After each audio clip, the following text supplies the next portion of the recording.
رب اشرح لي صدري ويسر لي أمري واحلل عقدة من لساني يفقهوا قولي. Alhamdulillahi Rabbil Alameen, wassalatu wassalamu ala Muhammadin wa alihi at-tayyibin at-tahirin. Amma ba'd. Salawat. Allahumma salli ala Muhammad wa ali Muhammad. So we were discussing last night we were concluding on the term utility, fayda, how we are all are looking out by our very human nature for fayda, utility, and how we are by fitrat, in some sense, in our bashari fitrat, selfish as well. So I was trying to draw that into a larger discussion, and we came last night to the opening of another movement which constructed itself in the West, and that was libertarianism. So today we are going to discuss about libertarianism and to see how this movement has affected the world at the moment, how it continues to affect the world, and how we are a part of the whole movement itself. So libertarianism, I was trying to share with you that it's actually those who believed in stronger personal rights, individual rights.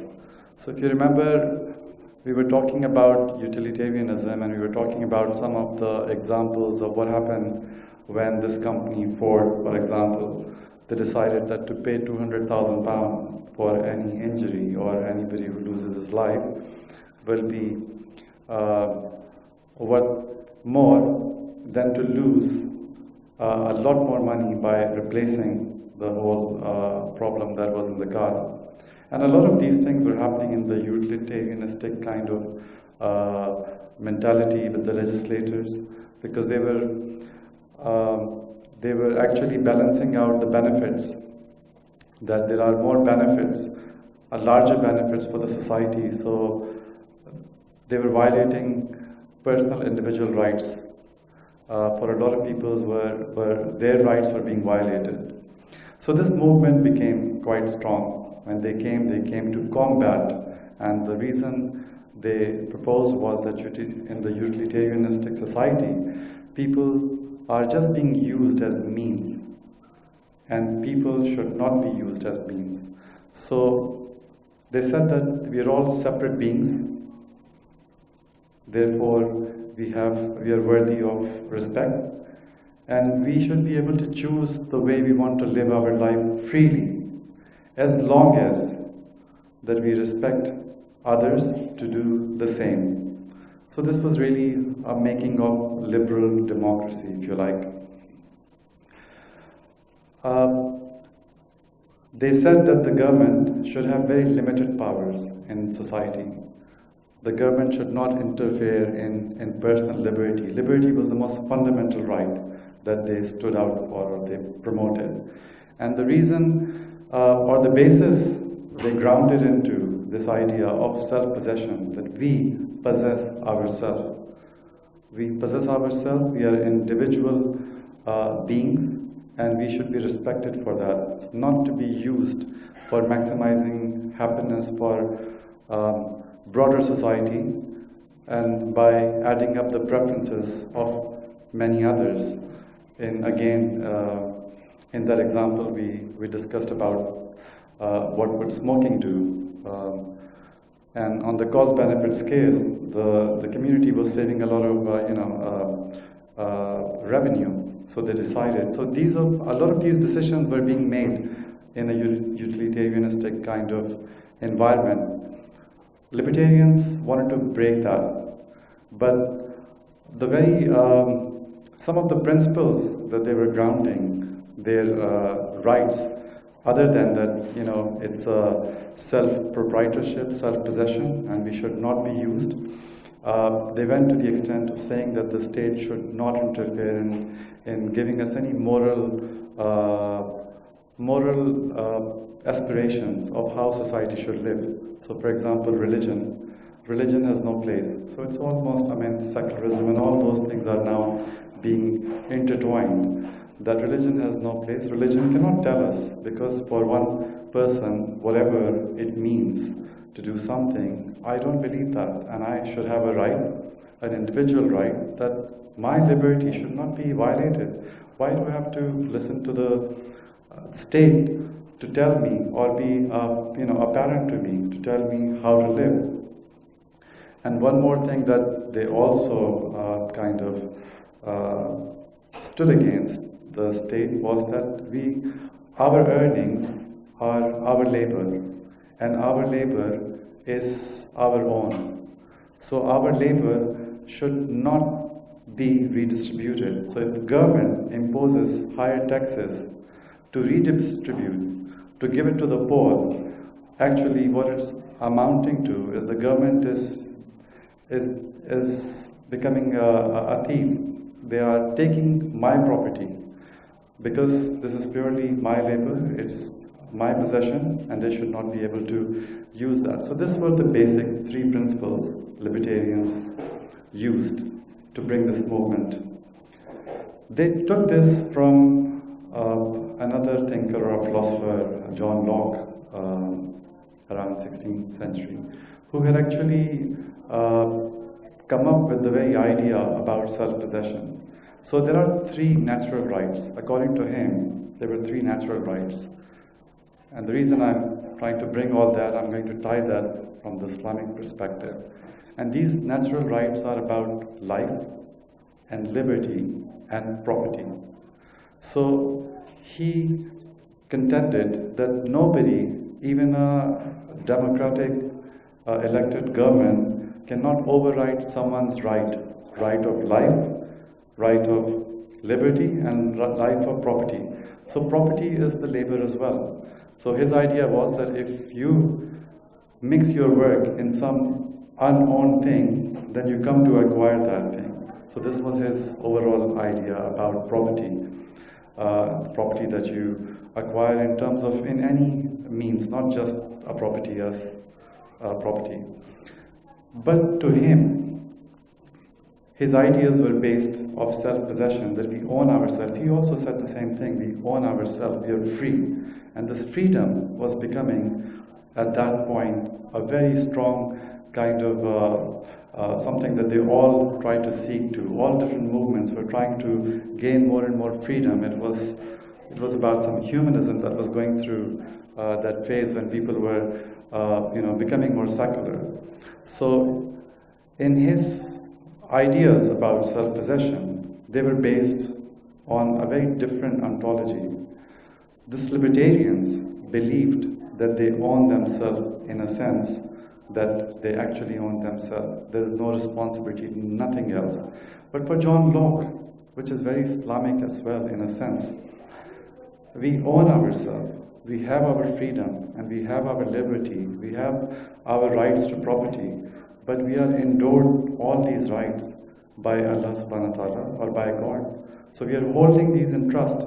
So when we hold these in trust, there's a greater responsibility upon us how to discharge from these rights within a society. So his conceptions of society based on libertarianism in a sense were not exactly how libertarian movement was.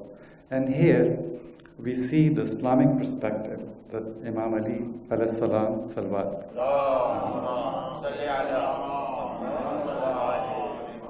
That from a moment, three things of any individual will always be saved: his honor, his life, and his property. They're the very basic human rights.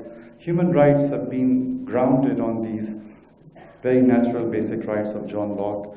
Before that, another philosopher who had worked on only on life, but John Locke had extended to life, liberty, and property. So why am I talking about this libertarian movement at the moment? Well, I'm trying to, in the whole discussion of analysis, that we have worked on or discussed utility and utilitarianism and faida and selfishness. Here comes another very strong movement about rights. On one hand, the dignity that human beings do deserve, and they should not be used as means in a utilitarianistic kind of environment.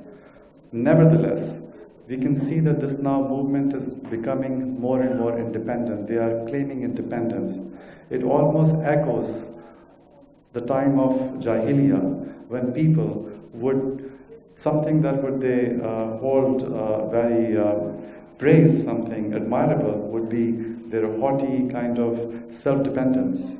And self-dependence in a sense that they would not be humble to anything as what we believe as, being humility in front of Allah subhanahu wa ta'ala and relying on Allah subhanahu wa ta'ala. So this movement has been coming quite strongly. But with this movement, again, just quickly to go back, that our analysis is about where do we fit in this, what is happening in the West, where do we fit as Muslims? If you were to say that we want to give Islam to the West, we will need to then assess our own position. When we talked about utilitarianism or utility and fayda and selfishness, are we not quite heavily involved in a very similar kind of conditions, social conditions? Are we not inclined towards materialism? Are we not looking for fayda?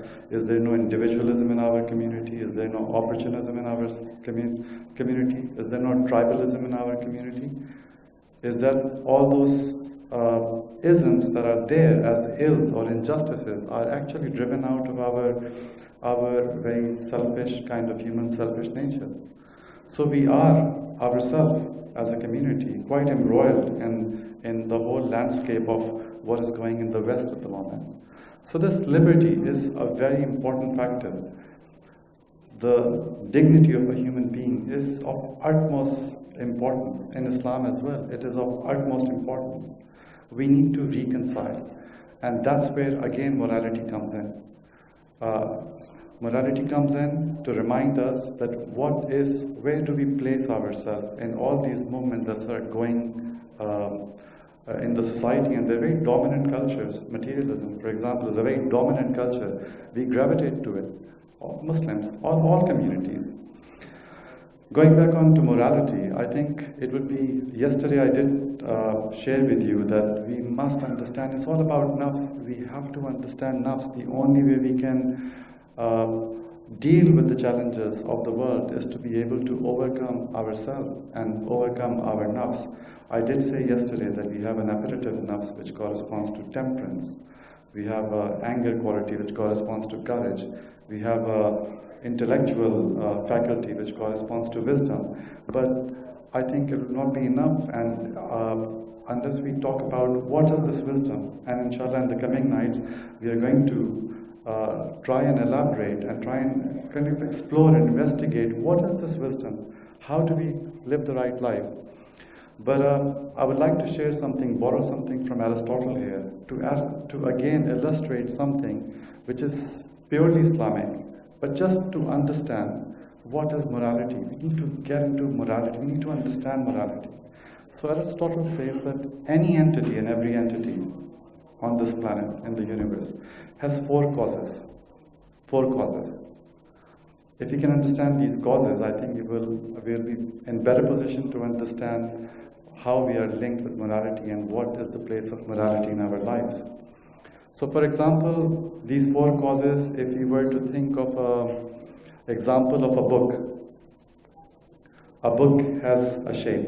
It can be rectangular, it can be square, it can have many shapes. It is made up of paper, right? Of that substance. And it has also an essence of what book does, what is book for, and what is the aim of book. So he categorized four things. He says every entity has four causes. The first one is material cause.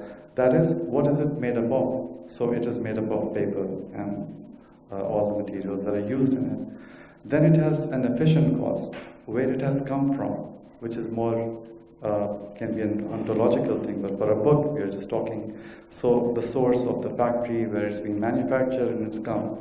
Then it has a formal cause. Formal cause means, what is the purpose of the book? What is actually the essence of the book, not the purpose, essence of the book. So the book contains knowledge.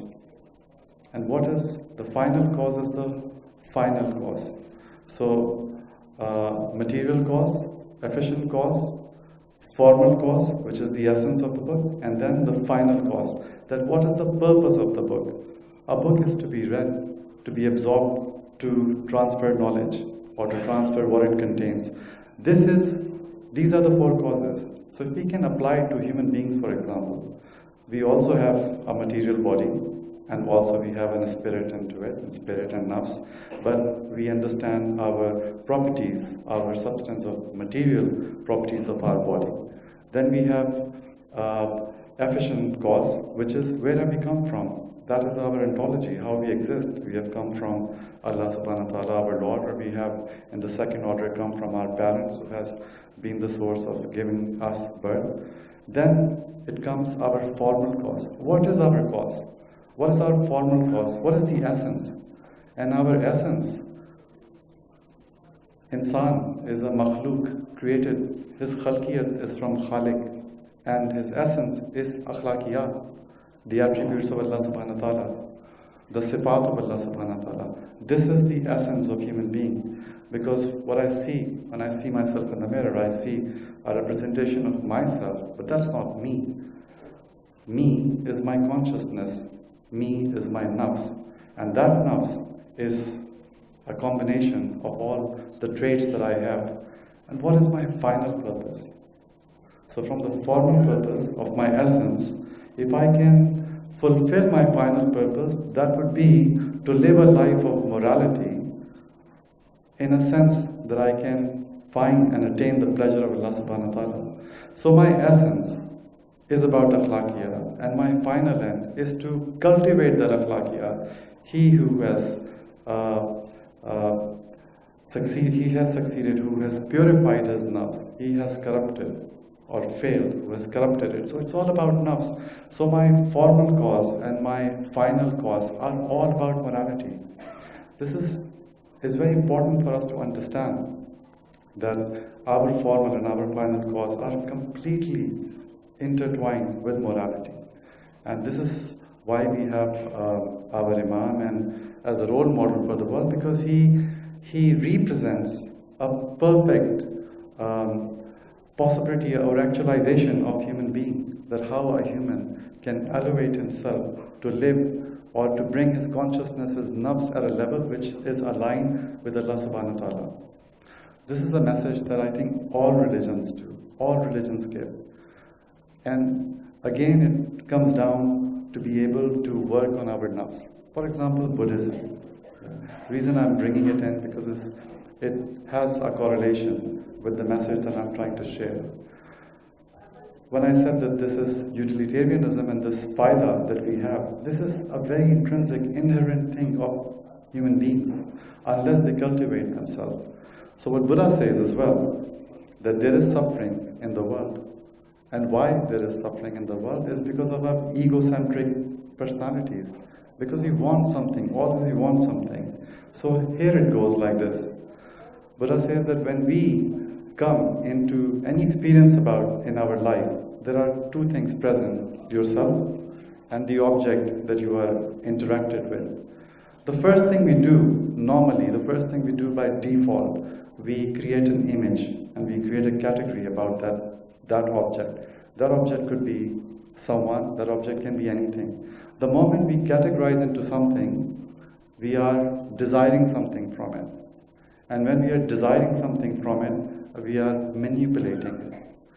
We are manipulating how to get some gain from this thing. And I think if we self-reflect, we can see a deeper meaning of what is being tried to set, that we as human beings are always looking for utility, simply because we are selfish. The only way to break this chain is to work on your ego and your I-ness, the one which is always wanting. And if you think about the last 3 days' discussions, constantly or repeatedly I was trying to put the argument that we are always selfish in a sense. We're always looking for our interest, all of us looking for our interest. How does the cycle break?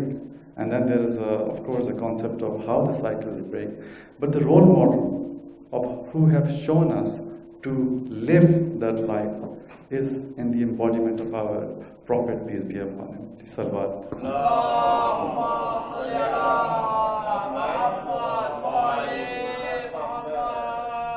Or our Aimai Tahireen, and how Imam Hussain alayhi salam has shown on the day of Ashura the level of Insani Kamil, the level of Insaniyat, the level of the actualization of what man can achieve. So, again, the whole idea about going, discussing the different aspect of the Western movements gives us a better chance to understand how we can deal with such situations or challenges that are outside, because we are also very much embroiled into these things. And the only way to kind of rise above these problems is cultivation of our nafs. It all comes back to our nafs. Constantly it comes back to our nafs. Salawat.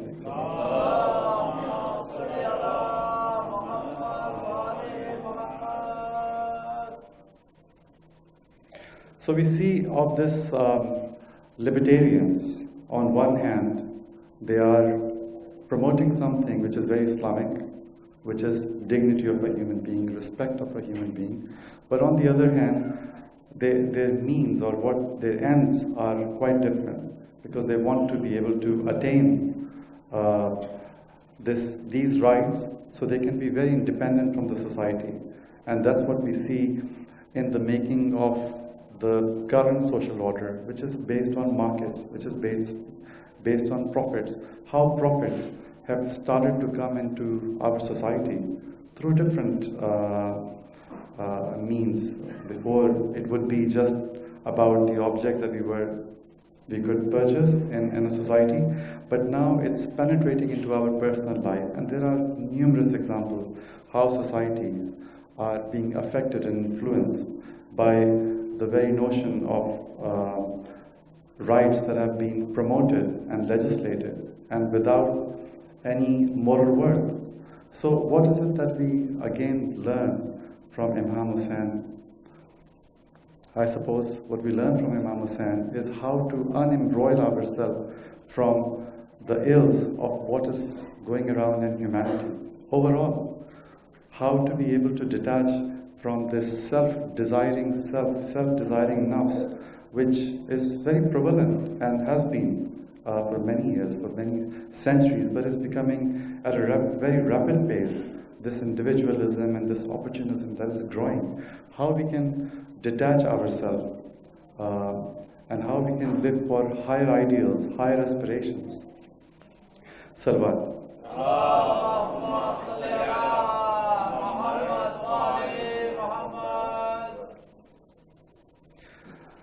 The utilitarianism or the utility aspect we were discussing yesterday is also, and I'm just repeating it, that is also Islamic in a sense. But what we'll be discussing in the coming days, I think a very interesting movement that comes in that explains that when we go back to the nafs aspect, and when we look at our animalistic nafs and appetitive nafs, if our animalistic nafs and appetitive nafs are driving our pursuit of pleasure and faida, then of course that is very dangerous, extremely dangerous. Because we are free, we are human beings, but we are distinct from animals. Animals also have this ability or this kind of desire that they want something and they try to attain it. Utilitarianism, if is worked under that kind of condition, that we're just following our inclination, the selfish inclination, of course, the society will continue to grow in bleakness and deterioration. And that's what our Imam, the message from our Imam, or the aspirations and the values that we can learn from our Imam, are a salvation for humanity, for whole humanity. How is it that Our Prophet, peace be upon him,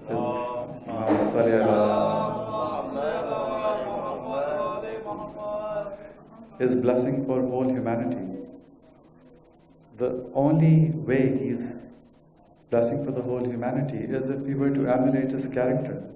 If he can bring that morality within us, we are ourselves blessing for humanity. So, what we learn at the end from in context of Salawat, please.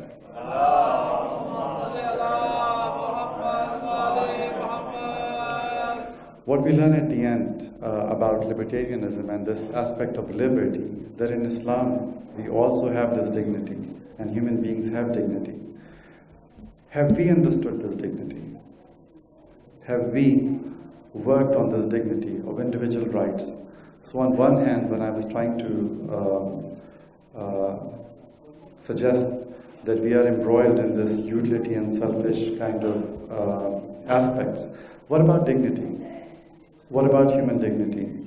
Do we see in our Muslim countries, for example, I'm talking about now, where is the dignity of a normal poor man? Where is the dignity of unprivileged? Where is the dignity in many countries, Muslim countries, of women? Where is dignity for children, for youngsters? They're usually subjugated. So have we understood this concept of dignity? That is something is extremely important for our community, for us believers to understand. Where is dignity placed? I have grown up in Pakistan and I have my personal experiences. For those who are poor, they're not seen with dignity. We have classes in some sense when we have people who are working in the houses. Do we see them with dignity? So there's a lot to be learned about dignity. Although libertarians come in the Western context and try to promote something and try to stand and try to fight for something, those rights are very, very basic Islamic rights. Those are the rights that we as Muslims should also be pondering upon. We have not progressed. And why we have not progressed? Because we have not taken morality of how it should be. We have not worked on our nafs. When we see this idea that we have dignity, we have freedom, we have liberty, but it is endured upon us by Allah subhanahu wa ta'ala, that's what we see on the day of Ashura. That's what we see in the tragedy of Karbala. That's what we see. Our Imam Hussain alayhi salam, is demonstrating. He did not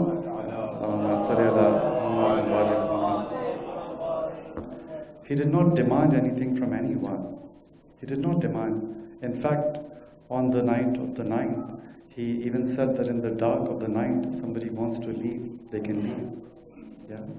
What about Hazrat Hur? How did he feel about? He had freedom as well. He had his rights of his possession of his own self. But he understood, what is it that what I've been given? I'm being given in the trust for Allah subhanahu wa ta'ala. So although he had his life, he could have lived the way he wanted. He didn't have to go and sacrifice his life. But he understood that despite of all the liberties that he had, these are all in trust for Allah subhanahu wa ta'ala. So on the night of the 9th after the sunset, he was in great anxiety. He was just walking back and forth in great anxiety, and his wife asked him that, what is the problem with you? Why are you so anxious tonight? So he said, I just don't find myself to be with the right side. I'm on the side of people who wants to kill the prophet of the grandson of the prophet, whom he loves so dearly. And I just know that I'm on not the right side. So she said, you still have time. You still have time. You can go and repent and you can ask forgiveness. Then he asked for his son and his slave, and he asked his hands to be tied and then mounted on the horse. And when his horse was approaching the camps of Imam Hussain alayhi salam, Imam Hussain alayhi salam said to his brother Hazrat Abbas that, please go and receive my friend. I know my friend's coming to me. I can feel my friend's coming to me. So Hazrat Abbas went to receive Hazrat Hur. When he came, he just threw himself from the horse and kneeling down to Imam Hussain, he said, "Is there forgiveness for me? Is there still forgiveness for me?" Imam Hussain said that you are blessed amongst the best. On the day of Ashura, when protecting the lives of Imam and his companions, and he offered his life and his son's life, and when he went to fight in the battle, and when after the fighting, when he came down, he fell down, he uttered a cry for Imam, and when Imam approached him, came to him, he was bleeding from his head, constantly bleeding. So the Imam took a cloth out from his pocket, and then he tied up on his head, and he said, "This will be your doorway to heaven." And that was the cloth that Bibi Zara had sewn with her own hands for Imam Hussain. Inna lillahi wa inna ilaihi raji'un. اللهم صل على محمد وآل محمد.